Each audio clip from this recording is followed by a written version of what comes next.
Habis itu paginya ketika mau berangkat kantor dapat kabar begini. Samping kamarku, ya nggak samping banget ya, itu meninggal tadi malam.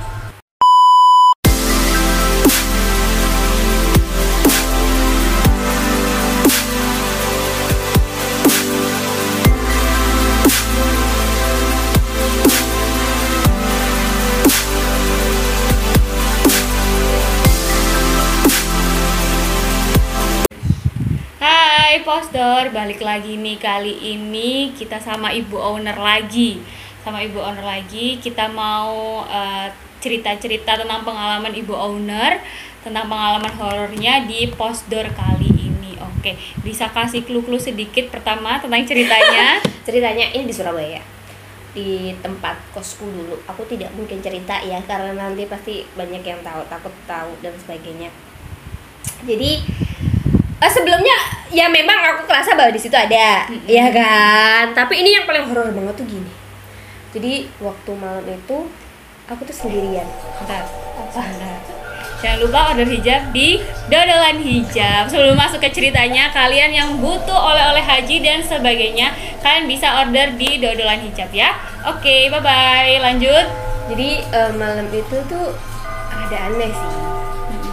Aku memang sering diganggu, tapi tidak separah itu. Separah itu tuh rasanya kayak aku tuh ngerasa ketakutan banget,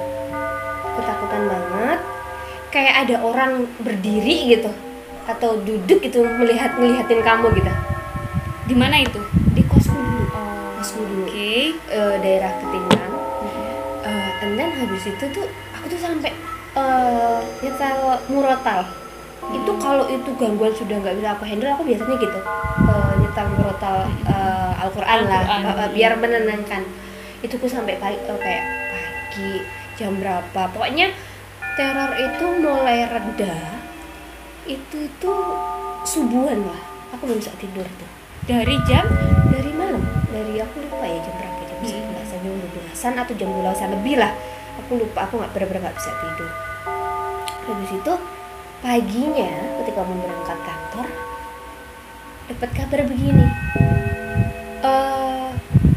Samping kamarku, ya nggak samping banget ya, itu meninggal tadi malam, kecelakaan motor, meninggal di tempat.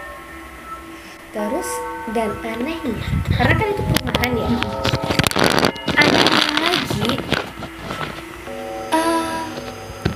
semua orang di kos, karena kita kosnya tuh rumahnya tuh dua, depan sama belakang, dan depan itu rumahnya ibu kos, kita ngekosnya di belakang. Satpam pada datang ngedor pintu gerbang, itu nggak ada sama sekali orang yang dengar. Penghuni kos itu? Iya, bahkan ibu kos juga nggak ngerti. Padahal depan tuh ada anjing menggonggong, aku dengar. Tapi kalau ada orang ngetok, teriak-teriak, nggak denger. Aneh kan? Paham nggak? Semua penghuni kos nggak ada yang ngerti. Setelah itu sudah meninggal, terus sudah dibawa ke karena daerahnya nyebrang pulau, ya tahu lah ya nyebrang pulau. Kalau Surabaya mana sih pulaunya gitu? Nyebrang pulau, kita lah, kita masih fine. Oh ternyata bla bla bla bla bla bla bla bla gitu kan. Malamnya aku nggak bisa tidur lagi, kayak ada orang yang kayak gitu lagi, kayak malam kemarin gitu. Jadi hari kedua nih? Ya hari kedua aku murotal lagi. Terus aku telepon sama temanku, karena aku kan satu kamar berdua waktu itu, cuman dia lagi pulang kan. Terus aku tanya, ayo cepet pulang, aku nggak bisa tidur nih. Karena gila, awalnya ngeri banget, kayak kamu tidur terus diliatin orang, gimana sih rasanya. Dan itu nggak kasat mata soalnya. Tapi Mbak Feni nggak ngelihat, cuman merasa gitu? Merasa diperhatikan orang gitu. Oke. Terus besoknya bla bla bla ada cerita lagi. Itu tuh kamar yang kamarnya 1, 2, 3, 4, 5, 6 atau 7 aku lupa. Yang terisi itu hampir seluruhnya terisi gitu kan. Nah, salah satu temennya dia kan ngekos di situ juga, satu kampus gitu. Kabur dia, aku baru tahu ceritanya tuh setelah besoknya. Misalnya si A nih si A kabur, dia nggak berani pulang ke kos gitu. Kenapa? Aku bilang gitu kan. Kenapa? Iya, kemarin malam katanya maghrib dia lagi tiduran, tiba-tiba lampu di kamarnya mati. Habis itu ketika mati, dia kan diem aja ya. Terus tiba-tiba hidup sendiri dan ada anak itu di depannya. Hah? Tapi posisi udah dapat kabar itu? Udah besoknya, hari kedua berarti. Itu langsung kayak habis itu dia nggak berani lagi pulang ke kos. Setelah itu dia pergi, udah sampai situ. Jadi dia udah nggak balik kos lagi. Padahal dia masih ya nggak tahu ya, dia udah bayar berapa, tapi dia udah nggak berani balik ke kos. Dia tidur di rumah di kosnya temennya sampean gitu. Terus aku masih yang oke temen. Terus habis itu besoknya tuh temanku pulang ya udahlah. Aku sudah mulai tenang nih, even tetap masih ada kerasa ya kayak gimana. Terus pulang malam itu kayak di ruang tengah. Jadi kosku tuh ada ruang tengahnya, yang dimana ruang tengah itu biasanya ada kos naruh lemari di situ, baju-bajunya tuh di situ gitu. Dia baju-baju habis dicuci itu di situ. Terus ada juga TV-nya kayak gitu loh. Tuh kayak ada orang gitu kan jalan sama sek gitu ngambilin barang, kayak ngambilin baju atau apa gitu kan, berisik gitulah. Jadi Mbak Feni dengar dari dalam kos? Iya, di dalam kamar lah. Iya, dalam kamar. Aku pikir aku udah nggak ada rasa gimana ya. Aku pikir itu paling bukos, anaknya bukos atau apa, karena even aku nggak denger ketika biasanya kan kalau ibu kos ke belakang tuh aku pasti denger dia pintu kan, suara buka pintu. Coba itu ya udah positive thinking aja ya gitu.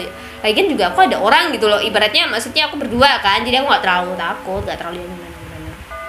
Even sebenarnya aku juga nggak bisa tidur, temanku udah tidur masih nggak gitu. Masih nggak bisa tidur, energinya masih banyak banget, masih kuat lah, tapi nggak sekuat 2 hari yang lalu gitu, tapi masih kuat buat aku. Paginya pasti pagi loh kita tuh pagi, ada ibu kos, ada anaknya ibu kos, aku juga mau berangkat kantor gitu kan. Anak yang di atas ke kamar atas tanya sama ibu kos, "Bu, tadi malam ibu di ruang tengah dah ambil apa?" Ibu kos jawabannya apa? "Enggak tuh." Deng gitu so. Iya, tadi malam saya juga dengar. Aku bilang gitu kan. Iya, tadi malam saya dengar kok Bu gini. Terus aku sama temanku tuh langsung yang di atas gitu kan langsung pada pandangan. Terus ibu kos tuh baru sadar bahwa iya, kayaknya ibu kos juga ngerasa bahwa nih anak tuh masih ada di situ. Nggak tahu ya ini anaknya atau apanya tuh masih ada di situ. Terus ya udahlah kita rame gitu kan. Masa sih gini. Terus akhirnya kita berangkat ya. Akhirnya setelah itu ibu kos tuh memutuskan untuk kayak panggil ustazah gitu, untuk kita ngirim Al-Fatihah, Yasin gitu loh. Akhirnya setiap sore habis maghrib itu habis isya itu kita ngaji tuh buat dia, bener-bener khusus buat dia. Jadi penghuni kos di situ ya? Iya, penghuni kos di situ, sampai yang non pun ya di situ ikut gitu, karena kan kita kosnya nggak cuma muslim aja ya, ada yang non juga. Akhirnya kita ngaji bareng tuh selama sampai 7 hari. Setelah kita ngaji itu gangguan mulai reda. Akhirnya udah nggak ada lagi. Itu sih pengalamanku yang paling, menurutku itu yang paling mencekam sih dari segala hal yang ibaratnya kayak terjadi gitu, yang pernah aku alami. Tuh horor banget loh rasanya, sampai orang digedor gak denger. Terus ibaratnya sampai nih anak bisa dipamitin segitunya, kayak gitu sih. Tapi Mbak Feni sendiri kedekatannya sedekat apa? Nggak dekat sama dia ya, hanya sekedar kadang dia tuh ngobrol apa, terus kadang kita gitu doang kan, karena aku sibuk. Sekedar temen sapa-sapaan gitu ya. Iya, karena kan aku sibuk ya, aku pekerja. Kalau mereka kan juga sama pekerja juga sih gitu. Cuman memang dia itu meninggalnya ibaratnya kayak nggak tahu yang nabrak tuh siapa. Oh, jadi kecelakaan. Dia meninggalnya kecelakaan, guys. Jadi malam itu dia kecelakaan. langsung meninggal. Karena tadi aku udah bilang kayak meninggal di tempat dan itu nggak tahu siapa. Jadi kalau dari ceritanya, ini bener apa nggak ngerti ya. Dari ceritanya dia tuh nongkrong sama teman-temannya, terus dia mau pulang karena dia bukan pulang sih, dia mau nutup counter karena dia kerja di counter kan. Dia mau nutup counter, setelah nutup, dan itu tuh motornya dipakai tuh motornya temennya, bukan motornya dia pinjem. Matic kan, peset katanya, aku nggak tahu ya ini benar apa nggak ceritanya, karena kan yang mengalami udah meninggal, kita nggak pernah tahu. Ini mungkin asumsi dari satpamnya kan ya. Nih ada mobil masuk ke garasi, dia kaget, udah deh dia nabrak kayak pembatas jalan gitu, dan dia nggak pakai helm, udah jadi kayak kepalanya dia pecah kayak gitu. Tapi ya anehnya itu yang nemuin tuh satpam, jebret gitu. Akhirnya satpam ke situ. Cuma di situ nggak ada mobil, nggak ada apa ya. Cuma satpam ngelihat setelah sebelum itu memang ada mobil gitu. Cuman ketika paginya dilihat mobilnya tuh nggak ada berat sama sekali, nggak ada apa-apa gitu. Nah itu aku nggak ngerti tuh. Serem loh, ngeri banget tuh. Makanya sampai sekarang itu di komplek loh ya, bukan di jalan besar loh. Ini di komplek loh guys. Jadi kalau kalian tahu Ketintang ya kalian pasti ngerti jalan komplek, bukan jalan yang gede yang ada di apa aja nih. Itu tuh enggak, tapi jalan raya ya. Bukan jalan raya, jalan komplek gitu. Itu betul kayak wow, ngeri banget. Makanya sampai sekarang kalau kemana-mana pakai helm sih kalau bisa gitu makanya. Dan ya sampai sekarang tersangkanya ya nggak ada. Ya karena kayak kecelakaan tunggal gitu. Iya, kecelakaan tunggal itu kasihan sih gitu, karena ibunya juga kan jauh ya orang tuanya. Dan yang aku sampai heran tuh kenapa kita tuh nggak dengar sama sekali ketika ada orang ngedor itu ya. Padahal anjing tuh malam tuh ada anjing penjaganya gitu. Ada. Ibu kos tuh punya anjing gitu di depan gitu. Itu tuh bersaut-sautan tuh aku denger gitu, tapi orang ngedor tuh aku nggak denger. Tapi emang biasanya kalau misalkan ada anjing gonggong gitu, itu emang biasa dia gonggong gitu atau ketika ada tamu atau apa gitu? Biasanya ada tamu atau ada orang lewat kan, biasanya kayak gitu. Nah ini enggak gitu loh. Jadi cuma denger dia gonggong tapi nggak ada orang. Iya, kan aneh ya. Itu aneh banget guys. Itu kayak serem banget. Tapi juga penghuni kos di situ juga nggak ada yang denger. Nggak ada. Kan udah bilang nggak ada yang denger. Ibu kos yang rumahnya di depan aja itu nggak dengar, apalagi kita yang di belakang, ibaratnya begitu. Tuh nggak dengar, makanya kita. Dan itu tuh masih bukan jam yang malam banget gitu, masih jam 11-an mungkin atau jam 12-an. Itu tuh kayak kok nggak dengar ya gitu. Serem sih, itu serem banget sih, gila tuh. Kayak mungkin belum ikhlas kali ya. Mungkin nggak tahu ya. Ya kan kita nggak tahu ya, mungkin belum ikhlas atau ada belum. yang bilang kan katanya kalau belum 7 hari belum. Iya, masih di tempatnya gitu. Atau mungkin dia masih pengen, nggak tahu sih, pamitan kali, Pamitan apa kali gitu. Jadi tapi serem loh. Itu yang ngeri banget sih kalau aku, karena kan gini loh, tiba-tiba temen lo meninggal ya, even lo nggak deket satu rumah lah ibaratnya, kita kadang ketemu kadang enggak gitu, tapi terus sering meninggal, iya ini ya, meninggal gitu dengan kecelakaan yang tidak wajar kayak gitu kan, terus ikut shock sih gitu. Hah? Gitu. Yes, itu tadi cerita dari Ibu Owner tentang apa ya, kos ya, tentang kos cerita tentang kos. Tapi sebelumnya itu nggak ada ya? Ada memang. Oh, ada. Di situ memang ada kayak cewek berambut panjang gitu di atas.